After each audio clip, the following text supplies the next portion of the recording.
call for airlines to report their emission levels.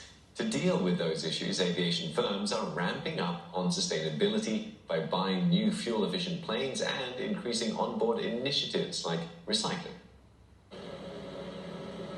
December usually adds 300,000 more departures on average from Changi Airport as more holidaymakers leave the country. But with that comes environmental damage.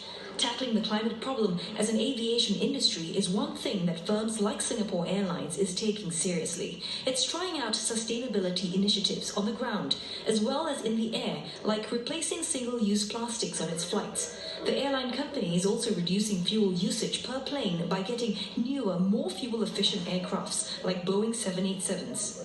And all these new aircraft, if compared to the predecessors, right, are able to conserve fuel up to about 25 to 30%. Right? So that makes the flying of ours, right, a lot more fuel efficient and a lot more sustainable. For low-cost carriers like AirAsia, which have far more economy seats per plane, emissions are kept low. According to a study by the World Bank, a passenger taking a business flight racked up more than 4 times in emissions than an economy-class flyer. And a first-class luxury passenger would be looking at 6 times in carbon emissions compared with someone in economy. AirAsia also has other cost-saving measures that reduces carbon footprint, such as having no add-on items and paying for baggages. By cutting out all the, frills, we make sure that more people can travel. So if you indeed want to travel with a heavier bag or with a bag, you would have to pay for it.